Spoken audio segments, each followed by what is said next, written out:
Fala, galera. Muito boa tarde. Estamos começando mais uma das nossas conferências. Vou deixar o pessoal ir chegando aí, se aconchegando, dar um minutinho para o pessoal ir entrando. Vocês estão bem? Daniel, obrigado, já antecipando aí que o som e o áudio estão ok, perfeito. Sexta-feira, tá todo mundo aí em clima de final de semana em casa. Vocês me contam aí o que vocês vão fazer em casa no final de semana, aí qual é a programação para me dar ideia aqui também, porque vocês sabem, domingo em casa, confinado, sozinho, preciso de boas ideias aí. Trabalhar, boa, Felipe. Pai, falar que eu estou trabalhando mais de home office que eu trabalhava no office.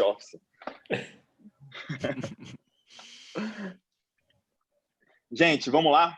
Para quem não me conhece, muito prazer. Meu nome é Bruno Ora, eu sou um dos diretores da Investmart. A gente está com esse projeto de todo dia fazer uma conferência ou duas, trazer as assets que a gente tem mais alocação, que são as mais importantes da indústria aí, e que a gente sabe que vocês querem escutá-los, tá?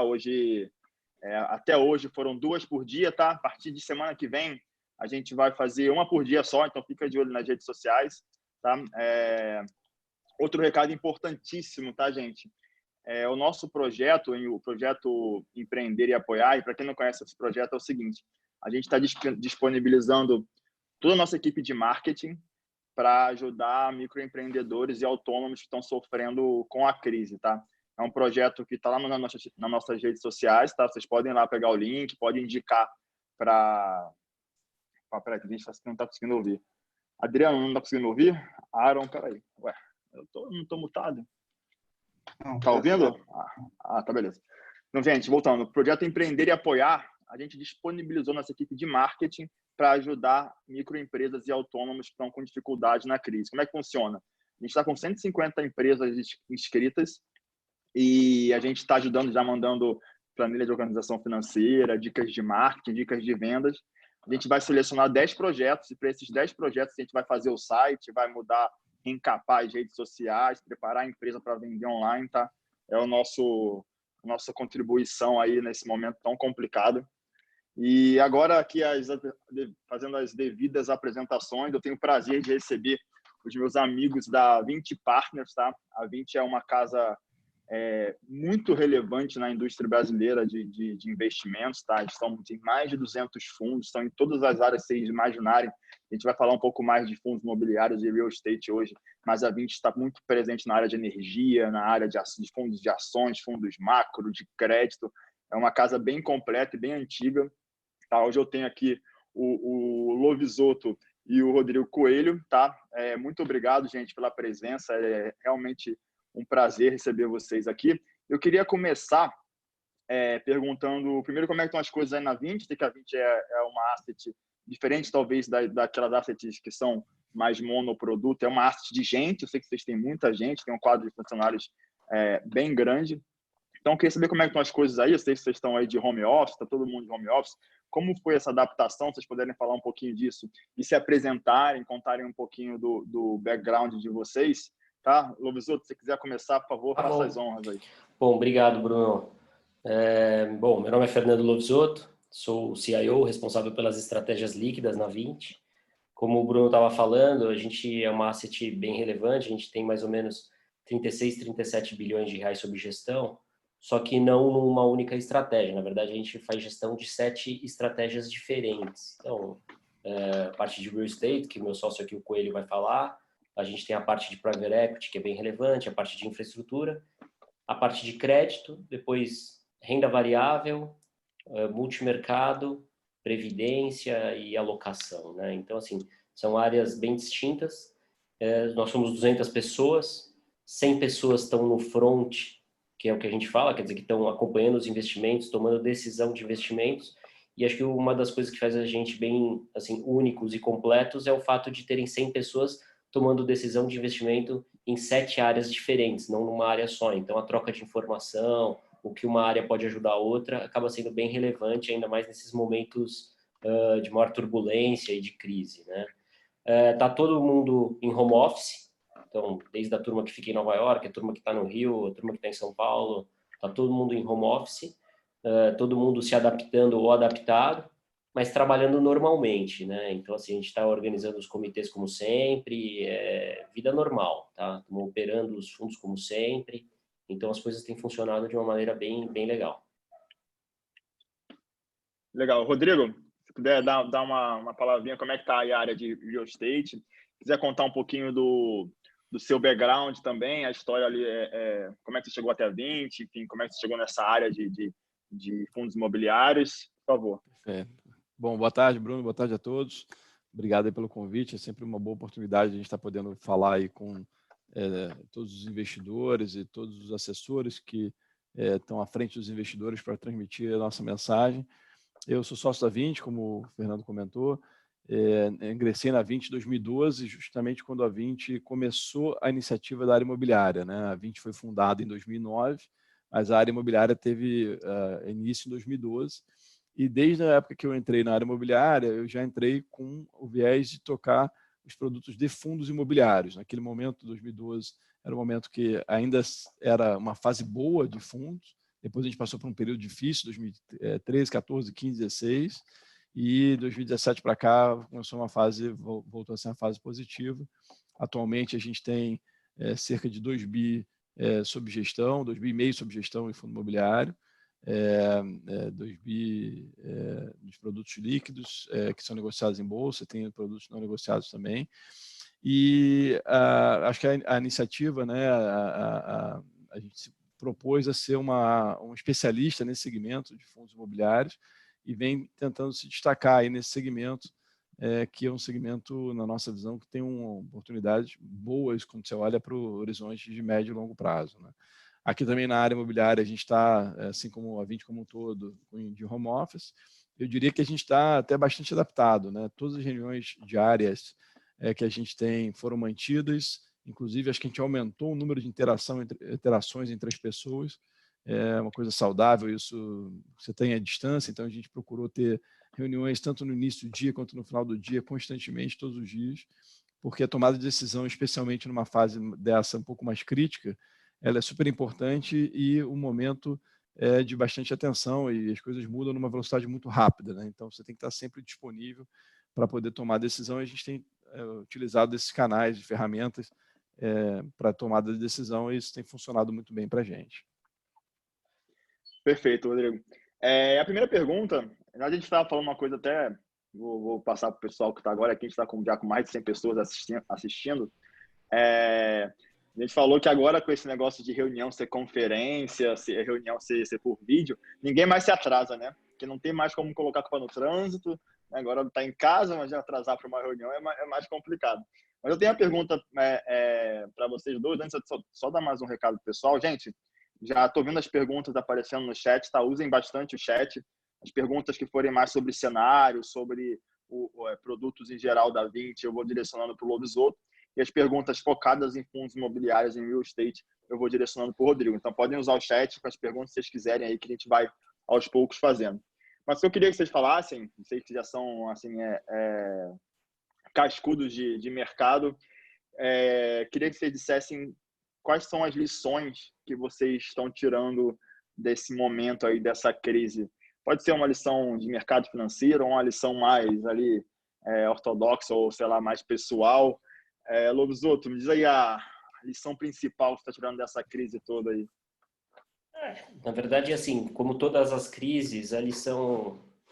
Sim, essa crise tem um lado diferente, né, que foi a velocidade do lado assim, do mercado financeiro, foi a velocidade com que os preços mudaram de patamar, né? Acho que isso é uma diferença dessa crise.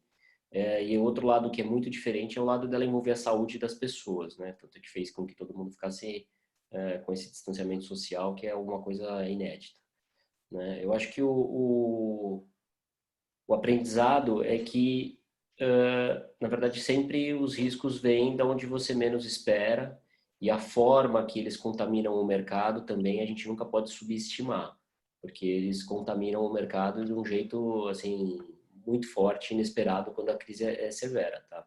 Então esse é assim, é o maior aprendizado, porque não por ser novo, mas é porque a gente vinha de vários anos muito bons de mercado e a gente sempre, quando vai vivendo anos bons, você vai acabando esquecendo, você vai guardando num outro canto da cabeça como são as crises, né? Eu, na verdade, comecei no mercado em 96, peguei várias crises.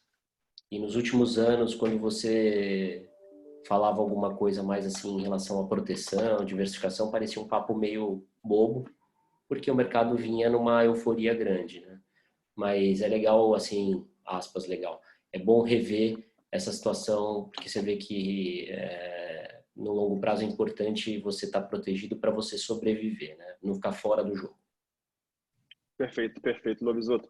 Rodrigo, me fala um pouquinho aí das lições principais aí que você tem aprendido nessa crise, tocando aí a área de real estate. Ou então pode ser uma reflexão pessoal também, só para a gente ter boas informações e conhecer vocês melhores também.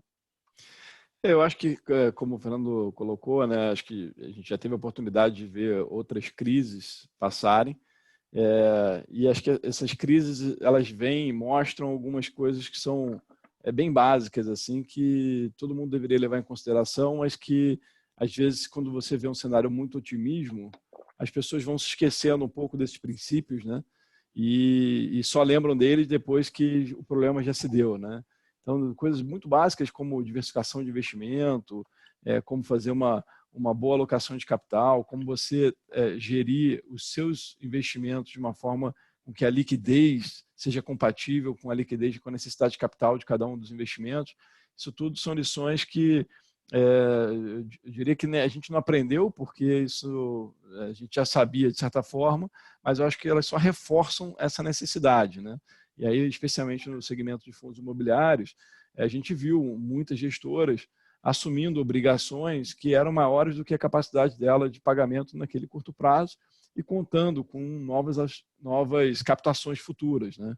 E num momento comum vem uma crise dessa, a captação imediatamente ela cessa e você pode ter algum problema de liquidez eventualmente em algum fundo, né? Você ou fazer uma emissão num momento desfavorável, que você vai emitir cotas no valor abaixo do valor patrimonial do fundo, ou você tem que dar alguma solução de liquidez para aquele curto prazo. Então, a gestão do dia a dia, acho que ela não muda em função da crise, né? A crise ela reforça algumas questões que são naturalmente que todo mundo deveria ter, mas que às vezes com base no otimismo seguido as pessoas acabam esquecendo. Perfeito, perfeito, Rodrigo. Muito obrigado, obrigado, Lovisotto. Tô de olho nas perguntas, tá, gente? Já vou fazer. Quando eu entrar ali, tem vindo muita pergunta específica de fundos imobiliários, eu vou chegar já nessa hora e aí eu faço essas perguntas. A gente teve aí 3 dias seguidos de alta, tá, na Bolsa, e um dia, hoje já estamos vivendo aí um dia um pouco de ajuste, com certeza está menos volátil do que estava no início ali, quando estava no olho do furacão. Minha pergunta, na verdade, se você, que vocês acham, tá? E aí eu pergunto para o Lovisotto num cenário mais macro, depois pergunto para o Rodrigo num cenário mais fundos imobiliários e dos índices. Que você acha que já está precificado, tá? Então, assim, agora que a gente despencou, subiu um pouquinho, caiu, o negócio parece que está encontrando ali um ponto de equilíbrio, não dá para cravar, obviamente, mas o que você acha que já está precificado e se tem alguma coisa que ainda não está precificada, o que vocês acham que se tem algum ponto de atenção aí, Lovisotto, se você quiser fazer uma coisa mais em linhas gerais aí, para a gente...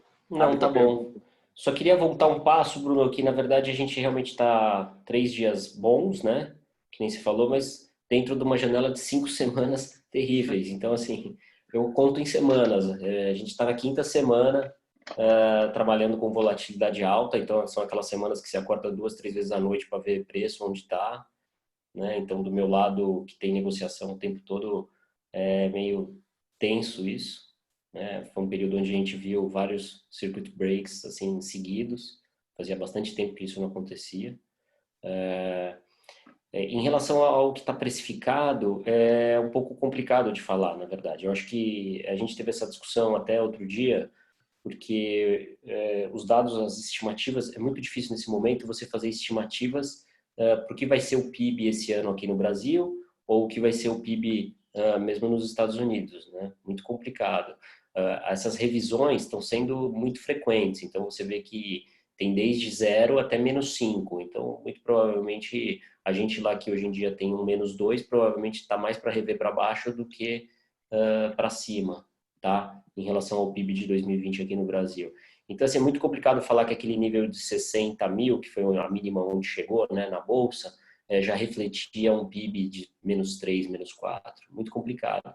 A gente vai conseguir ter essa visualização mais para frente quando a gente, dependendo de dois aspectos, tá? Quando a gente sair do lockdown, ou seja, quando todo mundo voltar a trabalhar, as empresas voltarem a funcionar, e a gente conseguir ver as medidas que foram aprovadas pelo legislativo e o impacto fiscal das mesmas, assim, para a gente conseguir entender se o impacto vai ser temporário ou definitivo. Então, assim, aí a gente vai conseguir meio que ter noção do que já está no preço, o que não está no preço. Parece que hoje, desse jeito, tem assim um pouco, tem as medidas que já foram colocadas, mas sem nenhum impacto definitivo, ou seja, mais pelo impacto temporário, e assumindo que o lockdown até é meio breve, tá? E em relação a estar em equilíbrio ou não, eu acho que hoje, na verdade, o preço não está em equilíbrio ainda, tá? Acho que a gente ainda está no meio dessa volatilidade, tanto é que a volatilidade caiu, sem dúvida, mas a gente está trabalhando com um VIX de 50, né? Um VIX de 50 em condições normais é estresse. Perfeito. Não, excelente observação. Falta ainda o mercado voltar à racionalidade, né? Tá tudo muito nebuloso, né? Muito. Rodrigo, pensando aí nos preços dos fundos imobiliários, tá? Você acha que quais são as perspectivas, então, para a gente refazer a pergunta? Você acha que a gente vê muito fundo imobiliário em preços abaixo do seu valor patrimonial, inclusive, então isso uma coisa, uma informação relevante, vale a pena a gente colocar na mesa. O que você acha de preços aí em geral na indústria de fundos imobiliários? Acho que o que o Fernando falou, né, para o mercado em geral, é válido também para o mercado de fundos imobiliários, né? Assim, essa é uma crise que a gente tem muitas dúvidas e poucas certezas, né? A gente tem muitas perguntas que algumas respostas são científicas e que ainda não estão respondidas, né? E tem algumas questões quais são os cenários que a gente vai ver para frente, né? O cenário de crédito, por exemplo, é um cenário desafiador para muitas das companhias. Isso não afeta, por exemplo, o fundo imobiliário, né? O fundo imobiliário, por ter um nível de alavancagem muito baixo, próximo de zero, não é demandante de crédito. Então, isso é um cenário um pouco mais confortável para enfrentar uma crise. Então, é difícil de você afirmar, né, se a precificação está correta ou não, porque vai depender muito do cenário para frente, e o cenário ele depende de variáveis que eventualmente ainda não estão definidas, né? No caso de fundos imobiliários especificamente, no segmento de shoppings, por exemplo, tem uma variável agora que é super relevante, que os shoppings estão fechados. Quanto tempo eles vão reabrir? E ainda assim, se reabrir, como que vai ser essa reabertura? Se vai ser uma coisa gradual e lenta, e se as pessoas vão voltar aos seus hábitos anteriores rapidamente, ou se vão demorar. Se eventualmente o vírus, né, a gente está no momento de quarentena, eu diria que um lockdown parcial, mas bastante relevante para a população em geral. Será que isso vai perdurar?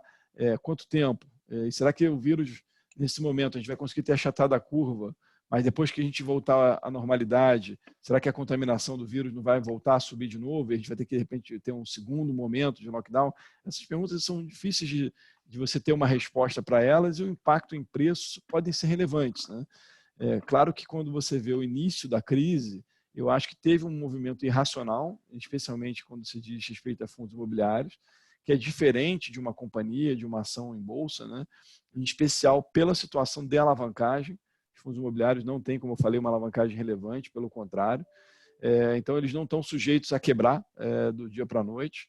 Diferente de uma companhia que tem uma conta a pagar no dia seguinte, não tem receita entrando no caixa, ela pode simplesmente quebrar, né?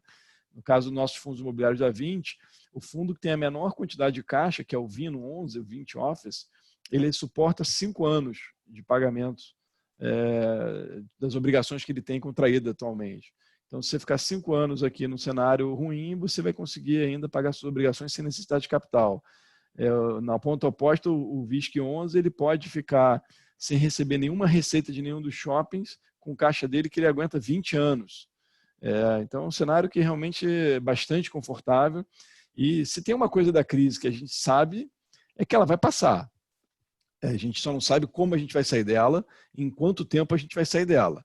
mas que ela vai passar, ela vai. Então, quando você olha a precificação de fundos imobiliários, em especial naquele primeiro momento que tinham caído 45%, 50% do seu valor, não parece razoável você ter uma perda permanente nos fundos que justificasse essa queda. Acho que as perdas vão ser temporárias, a grande parte delas, e uma pequena parte que eu acho que pode ter algum componente de um pouco mais de médio prazo. Acho que de longo prazo eu diria até que nenhuma.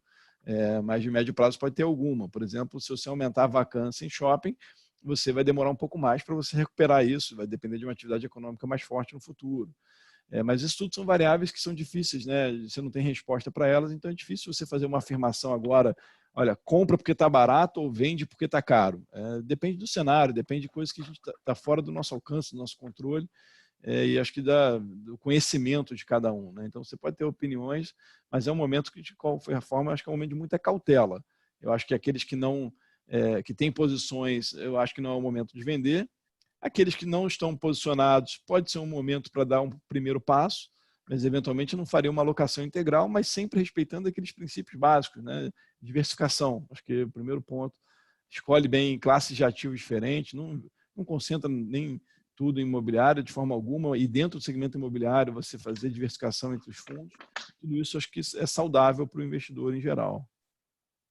Perfeito, perfeito, Rodrigo. Acho que o recado importante aí, principalmente, eu sei que tem muita gente que compra os fundos imobiliários da Vinci, já tem um monte de perguntas no chat, é que os fundamentos são sólidos, os fundos estão bem estruturados, independente do preço, da foto do preço no momento atual. A gente tem fundos que estão bem estruturados e que têm fôlego suficiente para sobreviver a essa crise, mesmo depois a gente tendo que olhar, obviamente, a vacância e o contrato, etc. É importante que estruturalmente eles são bem sólidos. Vou começar com uma pergunta, né? Já tem um monte aqui. A pergunta do Carlos, tá? Bruno, boa tarde. O primeiro pagamento do VIGT 11 estava previsto para acontecer em abril. Mesmo com esse cenário mais turbulento, esse dividendo será pago? Olha como é que a tecnologia é fantástica, né? Eu tinha visto essa pergunta aqui no chat. Aqui, em tese, é uma pergunta que não é da área específica do Lovisoto, porque o Lovisoto é dos produtos líquidos, e não é da área imobiliária, porque o VIGT é um produto de infraestrutura, né? Mas enquanto eu já tinha visto essa pergunta aqui no chat, eu já tinha mandado aqui um WhatsApp para o nosso sócio aqui da área de fundos de infraestrutura, e ele já confirmou que mantém-se a previsão do pagamento em abril do rendimento do fundo, e os valores e data de pagamento específica vão ser comunicados em breve ao mercado. Perfeito, perfeito. Olha só, qualquer coisa a gente coloca ele aqui também na live para responder de infraestrutura. Então vamos para a segunda, do Marcel. Como a Vinci viu o cenário de lajes corporativas, tá?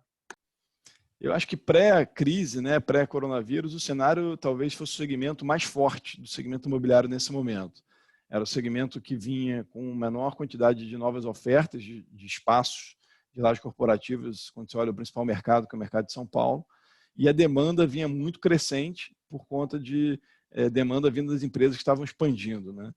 Acho que agora, com o cenário da crise, esse talvez seja um segmento que vai tender, no início, mais uma estabilidade do que um grande crescimento.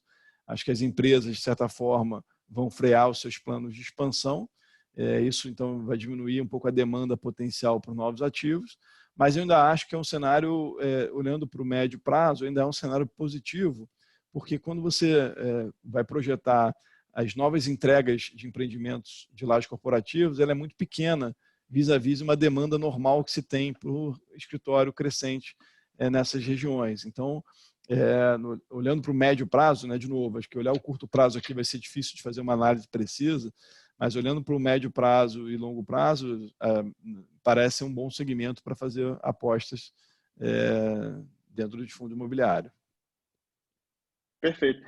Então, a demanda, por mais que ela esfrie, talvez fazendo um comparativo com a quantidade de lançamentos, a parte laje corporativas ainda no médio prazo é uma boa oportunidade. Eu vou continuar aqui nessa parte de laje com a pergunta da Débora, tá? Ela pergunta um pouco sobre o preço do 20 Offices, se vocês têm alguma perspectiva, ou se quiser falar um pouquinho sobre as oscilações do 20 Offices FII. O 20 Office é o nosso fundo de laje corporativa, né? Ele teve o seu IPO no ano passado, em novembro, É um portfólio são 7 ativos localizados entre São Paulo e Rio de Janeiro. Ativos do Rio de Janeiro são ativos que têm uma característica de serem bastante defensivos, entre eles a sede da Vinci Partners, que faz parte do fundo, e consequentemente, você tem bons locatários, né? Acho que o pessoal vem perguntando para a gente se a gente espera algum aumento, algum pedido de carência, algum pedido de desconto em aluguéis. O que eu posso afirmar é que a Vinci não vai ter nenhum desconto em relação ao prédio que ela ocupa na nossa sede lá no Rio de Janeiro, né? Mas é um portfólio que é de bastante qualidade.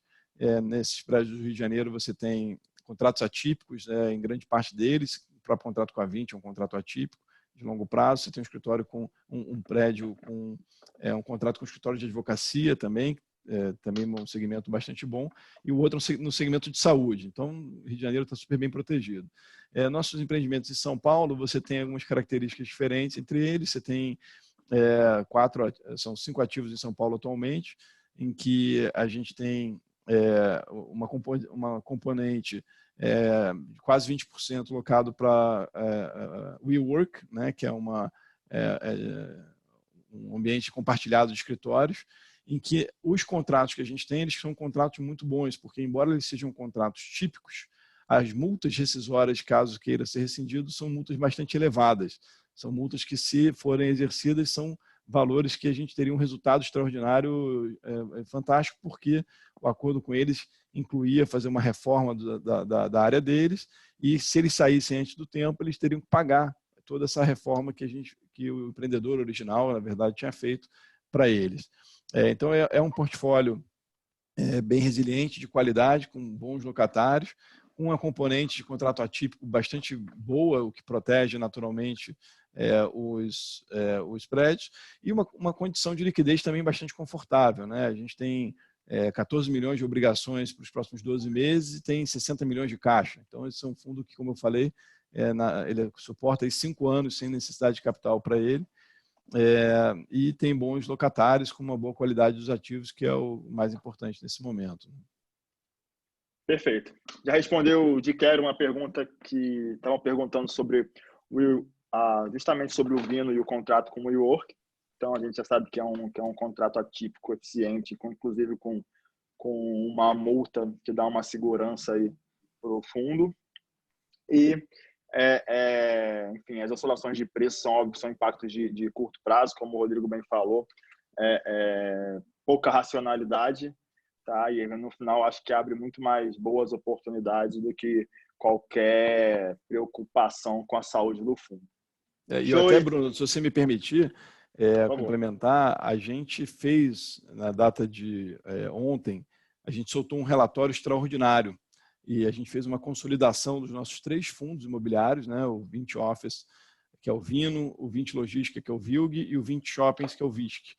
E foi a primeira vez que a gente tomou essa atitude de fazer um relatório consolidado dos 3 fundos, justamente em função de um período extraordinário que a gente está vivendo com essa crise, né? E a nossa intenção foi justamente poder abrir informações para os investidores a respeito desse fundo, informações que a gente julga serem relevantes para a tomada de decisão de cada um em relação à situação do caixa de cada um dos fundos, em relação às obrigações, em relação à qualidade dos portfólios, dos locatários, a diversificação que existe em cada um deles. Então, eu convido a todos que, se tiverem a oportunidade, que quiserem, querem acompanhar o fundo, esse é um relatório interessante de ser lido nesse momento, porque reflete muito da nossa visão também da crise e o impacto em cada um desses fundos. Tá? Perfeito, Rodrigo. Muito, muito esclarecedor. E então, procurem o relatório, tá? Vale a pena. O material da Vinci, o site da Vinci é bem completo. Estava passeando por ele aqui antes da gente começar a live. Vale a visita. E está disponível no site, né, que é no caso desses fundos imobiliários, a gente tem um site específico de relação com investidores, que é o vincifii.com, e ali você tem o link para cada um dos fundos que a gente tem listados, e dentro deles você tem os relatórios, e como esse é um relatório consolidado de cada um dos fundos, você consegue buscar aí na página de qualquer um dos fundos nossos, esse relatório vai estar disponível para os investidores acessarem. E isso é uma coisa que vocês são pioneiros, né? A gente, por ser talvez uma das assets mais relevantes na indústria de fundos imobiliários, vocês têm uma proximidade com o investidor. Todo mundo fala super bem desse portal do do 20fi.com, que é informação fácil, acesso fácil, atendimento rápido. Tá? Então, aí fica os parabéns, porque eu já vi pessoas elogiando aqui. Legal, Bruno, obrigado. E assim, de fato, a gente tem uma preocupação muito grande com essa comunicação, porque quando você fala do mercado de fundo imobiliário, né, você está falando desde o investidor que é um iniciante nesse mercado, até aquele investidor que já é um investidor de longa data, que tem um conhecimento, um investidor profissional. Então, a gente tem que ter uma linguagem de conseguir comunicar com todo mundo, a gente tenta fazer isso de uma forma mais clara possível. Nem sempre a gente consegue atingir os objetivos, né? É sempre um desafio grande, mas a gente tem procurado, em especial nesse momento de crise, né, tentar identificar onde é que tem as maiores dúvidas dos investidores e justamente atacar esses pontos. Né? Só para dar um exemplo, além desse relatório extraordinário consolidado que a gente mandou dos 3 fundos, a gente já havia soltado um fato relevante no início da semana, do VISC, né, que é o fundo de shoppings, e que as pessoas estavam mais preocupadas, e que a gente, de alguma forma, já colocou ali sobre a situação dos shoppings, deles se encontrarem 100% fechados no momento, mas já dando algumas outras características que as pessoas poderiam ter um certo conforto em relação a isso.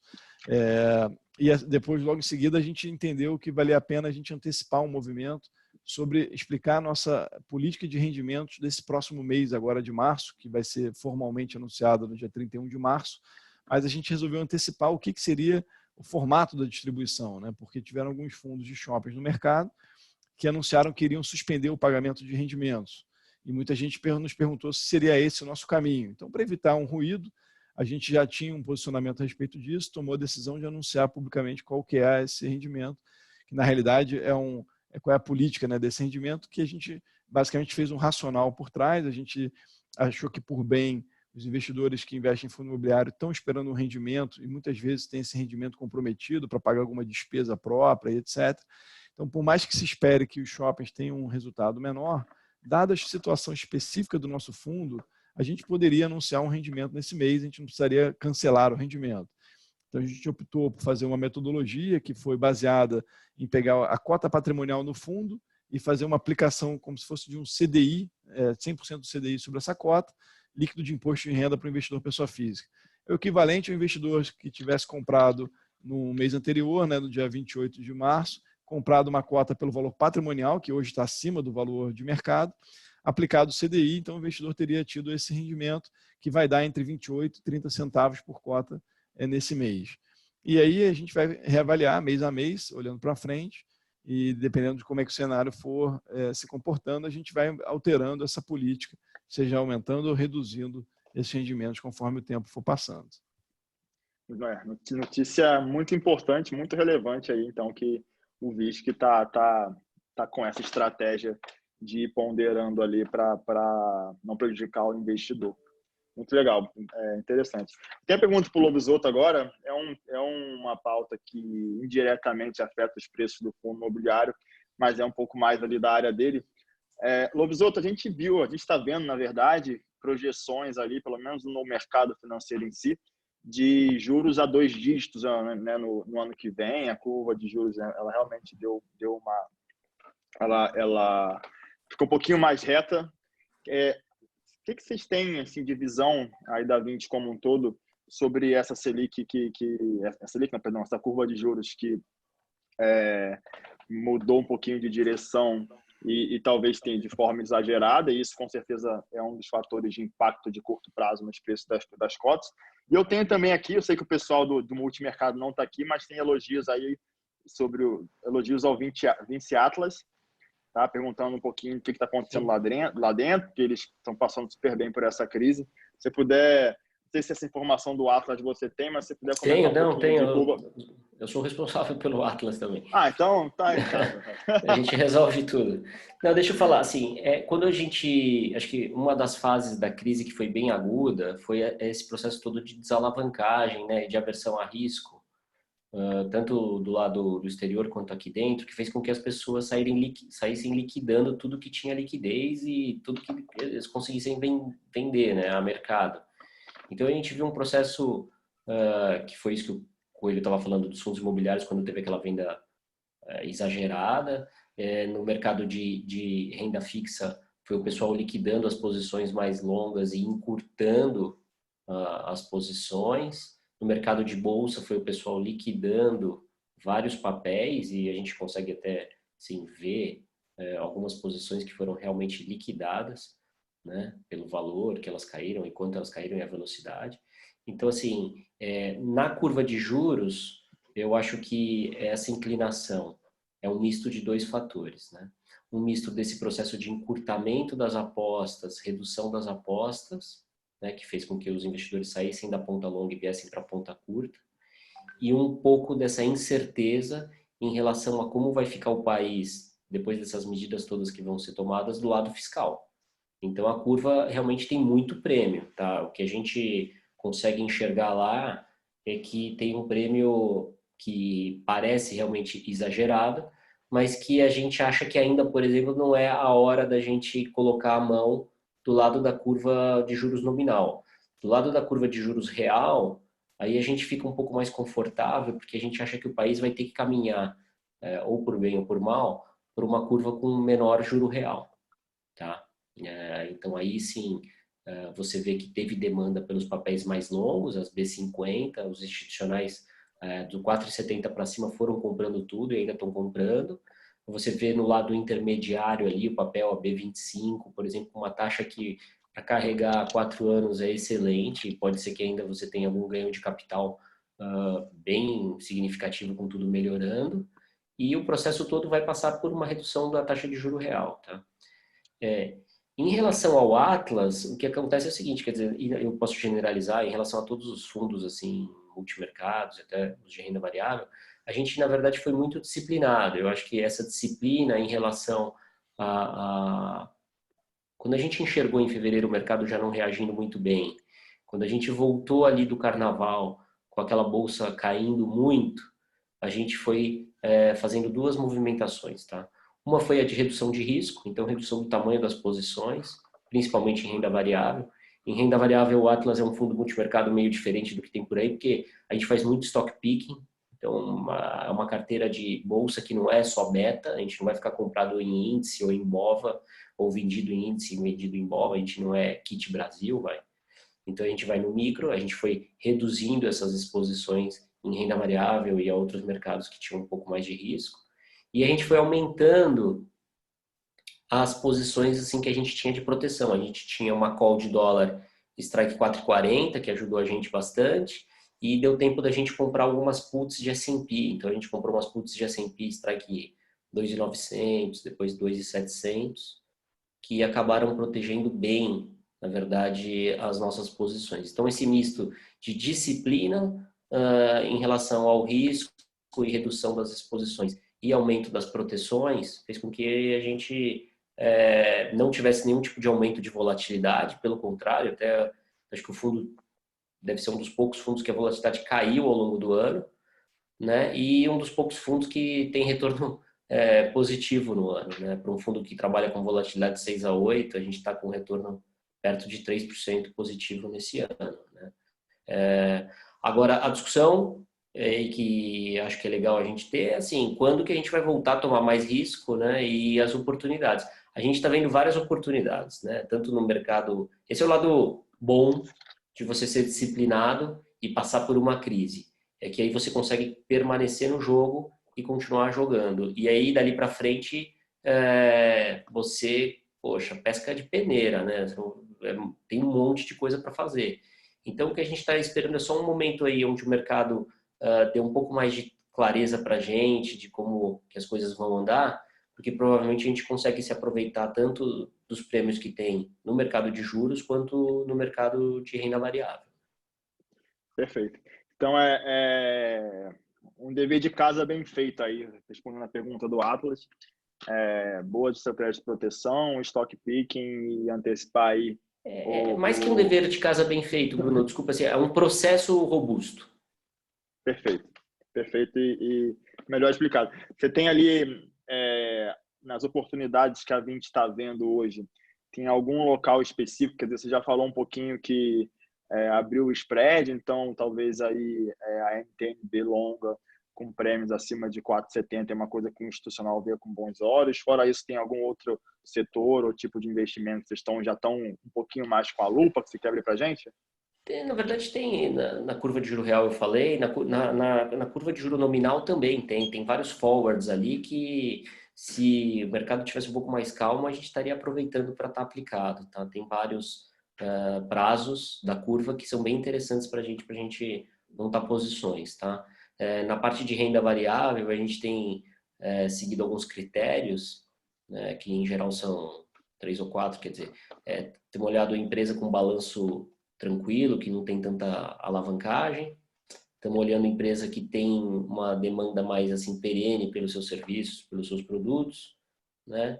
E que, obviamente, dentro dos setores, elas cuidam bem dos custos. Juntando isso tudo e ainda colocando que, obviamente, o preço tem que estar atrativo, a gente tem visto várias coisas interessantes. Acho que a Vale é um desses casos, né? A gente acha que a China, por exemplo, já está saindo dessa crise e, em geral, as medidas de estímulo lá são via infraestrutura e isso beneficia a Vale. A gente tem, por exemplo, Tenda, que é um papel que a gente acha também que é caixa líquido positivo e que, obviamente, a demanda por imóveis vai continuar, né? Ainda mais no segmento que ela atua, e que ainda gera emprego, e isso vai ser importante para o país. Então, assim, falando de alguns, tá? A gente está bem animado com as oportunidades que tem daqui para frente. Excelente. Muito obrigado, Luiz. Foi bem esclarecedor aí. Acho que deu para o pessoal até pegar umas dicas valiosas. Tem uma pergunta aqui do Gabriel Guimarães para o Rodrigo, e eu vou aproveitar e vou aumentar um pouquinho ela, tá? O Gabriel perguntou como você acha que a indústria de shoppings, tá, vai sair, de fundos imobiliários atrelados a shopping, vai sair desse turbilhão. E aí eu queria aumentá-la, se você puder falar de logística também, que a gente falou pouco. Como você acha que a indústria de shoppings, aí você pode falar da indústria de fundos imobiliários e shoppings como um todo, depois se quiser reforçar mais algum ponto dos fundos da 20. E de logística também, como você acha que vai ser afetado esse universo de fundos imobiliários de galpões, etc. E como os fundos da 20 estão nesse sentido também, Rodrigo?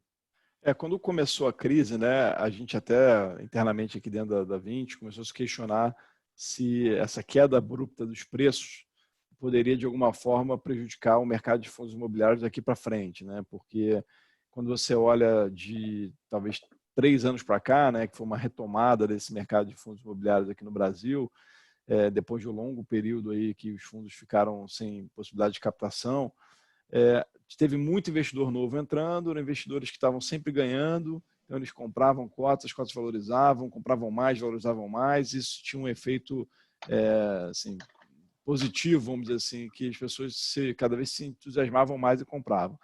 Quando teve essa queda muito relevante, a gente se questionou internamente, será que vai fazer com que os investidores saiam desse mercado de fundo imobiliário e deixem de investir em fundo imobiliário por entender que é um ativo de risco?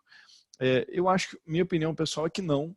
Eu acho que as pessoas estão enxergando esse instrumento como uma alternativa, né, de uma renda variável, que você tem um outro tipo de olhar e outra forma de você conseguir investir seu capital em outro segmento. Eu acredito muito fortemente eu sou entusiasta de que fundo imobiliário é a melhor forma de alguém ter exposição a imóveis, muito melhor do que a pessoa comprar um imóvel diretamente. E isso vale para todos os segmentos, né? Eu acho que essa mexida de preço muito rápida vai levar os investidores a serem mais cautelosos nos seus investimentos aqui para frente, o que de alguma forma é a parte saudável da crise, né? Faz com que você tem que entender que você estava investindo num ativo de risco, está sujeito a determinadas variáveis. É claro que você perder dinheiro é muito ruim, todo mundo perder dinheiro é muito ruim, então ninguém gosta disso. Mas eu acho que os fundos imobiliários chegaram, tem um volume de pessoa física muito expressivo, né? A gente está falando de 600 mil pessoas, CPFs, investindo nesse momento. E acho que já ficou muito claro para o investidor como é que funciona a dinâmica desse mercado, né? Os fundos imobiliários de shoppings, eles vão naturalmente sofrer um pouco mais nesse período, né? Isso é esperado, vai ser, dentre os 3 principais segmentos imobiliários, que são shoppings, escritórios e logística, é o segmento que mais vai sofrer. E vai sofrer porque vai ter uma queda de resultado no curto prazo, por conta se os shoppings estão fechados, a sua receita era decorrente daquela atividade, você vai ter uma queda de receita durante esse período. Mas a nossa percepção é que olhando um cenário em que você tenha uma retomada da crise no horizonte de médio prazo, não precisa nem ser daqui a 2, 3 semanas as coisas voltarem ao normal, mas que voltem daqui a 3 meses, 4 meses à sua normalidade, os shoppings são fortes hoje no Brasil, é um segmento que tem suas características que tornam ele bastante defensivo. Um shopping, vale lembrar, ele tem uma diversificação de locatários muito grande. No período pior da crise que a gente viveu, os shoppings foram os mais resilientes, né? Enquanto o mercado de escritório, o mercado de logística chegou a ter vacâncias de 30%, 40% em determinados lugares, as vacâncias dos shoppings não passaram de 7%, 8%, na pior das hipóteses, na média do setor, né? Então, isso já é uma coisa de proteção natural, e com a retomada depois do pós-crise, a gente entende que deve voltar para uma normalidade. O crescimento não vai ser rápido, né? Acho que a nossa percepção é que as coisas vão voltar aos poucos, as pessoas vão começar a frequentar aos poucos os shoppings, aí os lojistas vão estar num período mais difícil, né? O varejo vai ter sofrido bastante, então até eles se recuperarem isso vai levar algum tempo, mas daqui a um tempinho a gente acha que essas coisas vão voltando à normalidade e os fundos imobiliários de shoppings continuam sendo um bom atrativo. Acho que é uma questão depois de você fazer um valuation, entender o que é o preço correto para cada um desses shoppings, né? No caso de logística, ele, na nossa visão, é o segmento que menos vai sofrer nesse período dessa crise, e até um segmento que potencialmente tem se beneficiado, em especial a questão do e-commerce, né?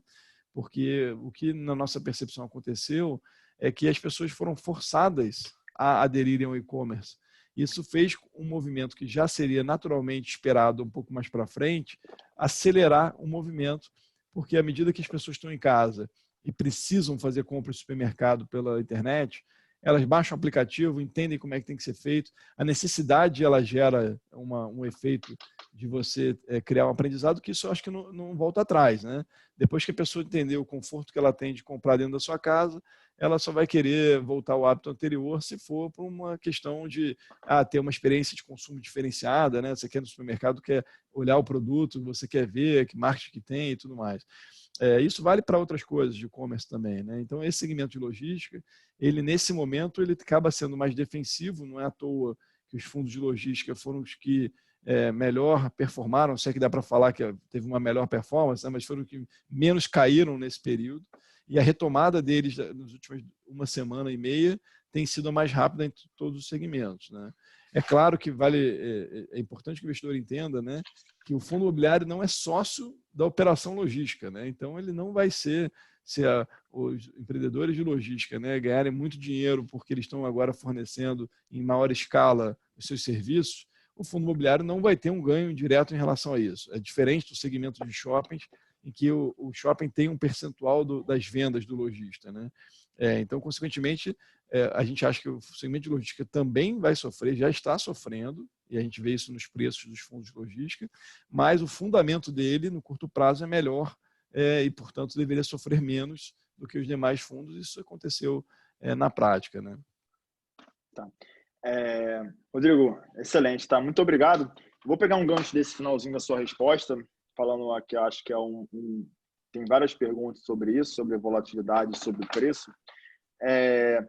Se puder, assim, talvez essa pergunta do Ricardo, tá? O Ricardo está questionando a volatilidade dos fundos imobiliários, que parece uma ação que balança tanto quanto a bolsa. Se puder falar um pouquinho disso, talvez aí só em linhas gerais, para dar uma esclarecida. E depois, se quiser entrar especificamente no comportamento dos fundos imobiliários da Vinci durante esse ano, por que balançou tanto, os que balançaram, acho que é um movimento muito mais macro, não está embasado, obviamente não está embasado nos fundamentos do fundo, é uma coisa mais de ajuste de preço. Se puder dar um panorama de volatilidade de fundos imobiliários, preços dos fundos imobiliários da Vinci esse ano, em questões de motivos de ter balançado, etc. Perfeito. Bom, a volatilidade de um fundo imobiliário, ela é menor do que uma volatilidade de ação, até pelo próprio conceito dele, né? A gente, quando você olha um fundo imobiliário, ele é como se fosse uma ação que é obrigada a pagar um rendimento extremamente elevado, que é praticamente 100% do seu resultado. Então, se você compararia isso a uma empresa que paga um dividendo muito alto, que já tem uma volatilidade menor do que empresas que não têm esse perfil, porque você acaba tendo um componente de renda fixa ali dentro desse fluxo. E, além disso, é um ativo sem alavancagem, né? Então, naturalmente, você está sujeito a menos riscos do que um comportamento de uma ação que, eventualmente, você possa ter, às vezes, o mesmo segmento. Se você tiver alavancagem, você vai ter mais risco do que quando não tem alavancagem. Nesse momento, né, a volatilidade dos fundos imobiliários elas aumentaram em comparação com o que era o mercado de fundo imobiliário desde então, né? Mas, assim como as ações, foi o mesmo movimento. A volatilidade no período de pré-crise era uma, pós-crise foi uma volatilidade muito mais alta. O que eu acho que as pessoas, às vezes, elas se assustaram um pouco, né? É porque tiveram alguns dias que, eventualmente, o IFIX, que é um índice de fundo imobiliário, caiu quando, eventualmente, a bolsa subiu e vice-versa. As pessoas achavam que as coisas tinham que necessariamente andar na mesma direção. E não necessariamente é verdade. Assim, na nossa percepção, os fundos imobiliários sofreram mais do que a bolsa proporcionalmente. Quando você olha até o nosso gráfico que a gente colocou, o nosso relatório extraordinário que eu mencionei, com base em dados de fechamento de mercado até ontem, o IFIX tinha caído 19% versus a bolsa que tinha caído 31,6%. Se você olha em outros momentos aqui para trás, a bolsa chegou a cair menos, né? Quando você olha especialmente no começo ali da semana do dia 27 de fevereiro até o dia 4, 6 ali, o IFIX e a bolsa estavam caindo mais ou menos na mesma proporção. E aí depois a bolsa descolou um pouco e o IFIX ficou com menos volatilidade, o que já era esperado, né? Acho que nesse cenário, por essas características que eu falei. Em relação ao fundos A20, né, eu vi até umas perguntas aqui no chat. O pessoal perguntou o que aconteceu com o Vino em janeiro, que teve queda e tal. Se vocês olharem o que aconteceu, teve uma queda em janeiro dos fundos imobiliários como um todo, mas foi fruto de uma supervalorização deles em dezembro do ano anterior. E acho que depois você teve um efeito de ajuste de preço, que, de certa forma, é normal depois de um período de muita alta, né? A gente teve um período ali que foi entre o dia 16 de novembro de 2019 até o dia 8 de janeiro desse ano, em que o IFIX subiu consecutivamente todos os dias. Isso era algo que nunca tinha se visto, você ter praticamente aí quase 40 pregões em que você teve alta todos os dias, né? Isso, naquele momento, o retorno do IFIX chegou a superar 10%, 12% nesse período. Então, naturalmente, quando veio janeiro, você teve um ajuste de preços, as pessoas ficaram um pouco assustadas, porque achavam que o fundo imobiliário não podia cair, por um princípio errado, né? Claro, porque é uma renda variável. E depois veio, fevereiro foi um mês de mais estabilidade, e março, aí sim, veio a crise, que a gente está conversando sobre isso agora. Então, acho que não teve nenhum movimento a mais. Se você olhar os nossos fundos imobiliários, naturalmente, né, são fundos que têm uma boa liquidez no mercado, né, eles negociam volumes relevantes. Naturalmente, quando o investidor vai desfazer posição, ele naturalmente acaba conseguindo desfazer mais posição daqueles fundos mais líquidos. Então, no primeiro momento, são os fundos que caem mais. Por outro lado, quando eles voltam antes, né, porque quando o investidor quer montar a posição, é onde ele consegue montar a posição. Então, se você olhar no cenário de baixa, a gente também mostrou isso no nosso relatório, o VISC tinha caído cerca de 30%, ou 29,5%, enquanto o índice quer dizer, a rentabilidade média do setor de shoppings no fundo imobiliário tinha caído 28,7%, então foi mais ou menos em linha.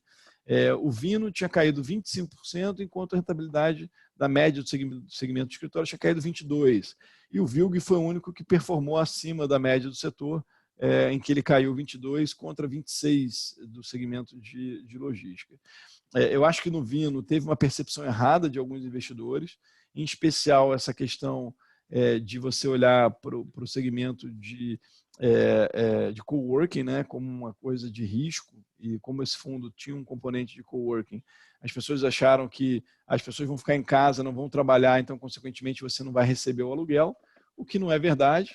Você tem, por exemplo, no nosso escritório de coworking, um deles ele tem um contrato atípico, é uma sublocação. Você tem uma empresa de coworking que sublocou para uma única empresa aquele contrato, o que significa que você tem uma segurança maior, porque você tem uma empresa ali por trás que está ocupando aquele espaço e não vai deixar de ocupar por conta de uma crise temporária. Fora isso, você não é sócio deles, né, no business de coworking. Então, certamente eles vão ter uma margem mais apertada nesse período. Se bobear, eles vão ter um prejuízo nesse mês por conta da não ocupação. Mas isso não significa que eles vão deixar de pagar o aluguel ou que a gente não vai ter o contrato rescindido eventualmente. Isso não é esperado que isso aconteça. E fora isso, tem a questão técnica que eu mencionei, que nos nossos contratos de coworking você tem uma multa muito alta em caso de rescisão, porque como na forma de que esses coworkings negociam um contrato de locação, eles exigem que você faça o que a gente chama de fit-out, que é basicamente a reforma, o recheio por dentro do escritório dele, é colocado num contrato que, se ele sair do contrato, todo aquele valor que foi investido, isso é revertido para o fundo na forma de uma multa. E como a gente que comprou já o empreendimento pronto, né, com esses contratos vigentes, o fundo não foi quem fez esse investimento. Mas se ele rescindir o contrato, o fundo vai ter direito a receber essas multas que são elevadas, o que gera uma proteção. Fora isso, a questão do contrato, como eu mencionei, do Vino, que ele tem um percentual razoavelmente alto de contratos atípicos, né? Isso também protege o fundo em comparação, né, a um fundo que tem todos os seus contratos tradicionais que o locatário pode rescindir a qualquer momento. 40% da receita do fundo vem de contratos atípicos, que são com bons locatários. Então, a gente não espera, no segmento do Vino, a gente ter um impacto relevante. Assim, até pelo contrário, o Vino tem uma situação de resultados acumulados que é bastante confortável. O Vino tem R$1,40 por cota de resultado acumulado até a data de ontem. A gente também mostrou isso no nosso resultado. Porventura, se a gente tiver algum locatário que venha a não pagar o aluguel por conta de uma situação mais difícil, ou temporariamente, ou em definitivo, a gente tem resultados acumulados que a gente poderia utilizar para manter o nível de distribuição de resultados constante. Então, nesse caso, a gente tem até algumas proteções adicionais, e que aí é o que eu acho que acontece na crise, em que as pessoas não olham com o cuidado que deveriam, né? Elas, primeiro, não souberam fazer uma distinção entre os segmentos imobiliários. Se você olhar, eles caíram de forma bem parecida entre eles, quando, na verdade, você tem consequências bem diferentes entre si. A outra coisa é não fazer distinção entre os fundos existentes, e entre os fundos existentes você não olhar para a situação de caixa de cada um deles, a situação de cada um dos seus contratos, a situação de cada um dos seus empreendimentos que você tem, a qualidade dos ativos que você tem, e o setor, vamos dizer, o fundamento do setor olhando para o médio prazo, né? E quando você olha para isso, eu acho que o efeito de preço foi maior do que deveria ter sido, em especial aqui, que foi uma pergunta que tinham feito em relação ao Vino, por conta dessas características todas que eu mencionei, né? Perfeito, perfeito, Rodrigo. Excelente explicação, bem detalhada. Eu acho que respondeu quase que umas 3 perguntas de uma vez. Eu tenho uma pergunta já para o Lobisotto, mas antes eu queria responder o Vanderlei, que fez um comparativo de fundos imobiliários com o Tesouro.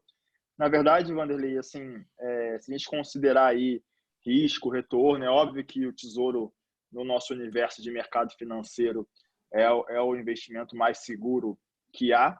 Mas se você fizer uma conta rápida aí de padaria, uma LFT, ou seja, um título público atrelado aos juros, ele, descontando os impostos, vai te pagar 3,20 ao ano. Então, assim, com certeza, num bom portfólio, só Tesouro ele não vai ser o suficiente, até porque a gente tem inflação, por mais que descontar em imposto pago, mas a inflação, você vai ver o seu ganho real sendo muito pouco ou nada, tá? Então, por isso que a gente está discutindo hoje a família de fundos imobiliários, falar um pouquinho também dos multimercados, do 20 Atlas.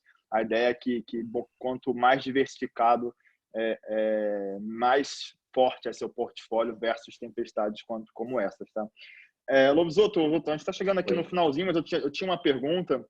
A gente está vendo os bancos centrais atuando fortemente. A gente viu hoje de manhã aí quase 2 horas de coletivas de um pacote um pacote econômico. Enfim, veio o Montesano, veio o BNDES, veio o Banco Central, veio o Caixa Econômica, todo mundo para frente da TV falar de estímulos. Você pode dar um pouquinho da sua visão aí, que você acha que onde isso vai refletir? Se você acha que esse é o remédio? Se quiser dar uma visão panorâmica geral aí de estímulos do Banco Central e quiser aproveitar, falar um pouquinho dos fundos. O que tem acontecido, eu acho que o governo tem agido de uma maneira, assim, tem sido bem ágil, tá? Eu acho que essa é a primeira coisa e é importante de falar. A crise realmente é séria, mas o governo tem sido ágil. A gente pode discutir o tamanho dos estímulos, se são adequados ou não, mas acho que eles têm agido também nas frentes corretas, tá? Acho que nesse momento tem três coisas que, em relação ao problema que a gente está passando, que tem que ser tratadas ou tem que ser atendidas, e eles estão conseguindo. Então, um ponto é a questão do funcionamento do mercado, da liquidez do mercado. Acho que isso o Banco Central, desde do pacote da segunda-feira, desde os leilões do Tesouro, e dessas medidas em relação a crédito que foi falada hoje, ele tem zelado pela liquidez do mercado e pelo bom funcionamento do mercado, que é importante, tá certo? Porque isso evita o pânico, evita que o pessoal queime os ativos, né? Depois, como essa crise tem aquele lado diferente, que é essa questão do distanciamento social, você tem que atender em última instância, as pessoas físicas, os autônomos. Você tem que fazer o dinheiro chegar neles, porque sem trabalho eles precisam conseguir sobreviver esse tempo que eles não conseguirem trabalhar. E acho que isso aí já também está sendo atendido pelo governo. Tá? A gente pode, de novo, é sempre uma discussão de se está o tamanho certo ou não, mas estão atendendo. E, por fim, atender as pequenas e médias empresas, que acho que foi o grosso do pacote de hoje, né? A questão de financiar o salário dos funcionários, porque a empresa não consegue trabalhar, não consegue faturar nesse período que ela está fechada, tá? Mas acho que, assim, se a gente pensar que esses são os três pontos onde o governo tem que atuar, eu acho que o governo está conseguindo atuar, tá? A gente pode discutir se pode ser do tamanho adequado, se pode ser mais ágil, mas estão atuando.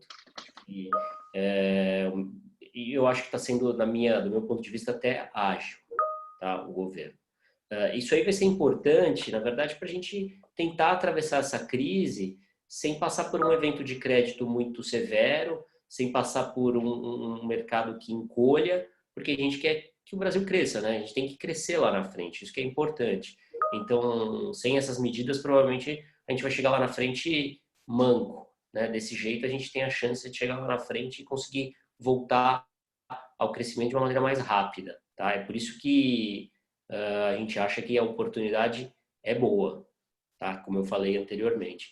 É uma questão, assim, da gente ter um pouco de cenário um pouco mais claro para a gente voltar à tomada de riscos, né? Então, atualmente, os nossos portfólios estão com um nível de risco mais baixo, né? Tanto o Atlas está trabalhando com nível de volatilidade ao redor de 1%, sendo que o mandato permite 6 a 8%. O nosso fundo de previdência, o equilíbrio, deve estar ali ao redor de 2%, e ele também trabalha com 4, 5%.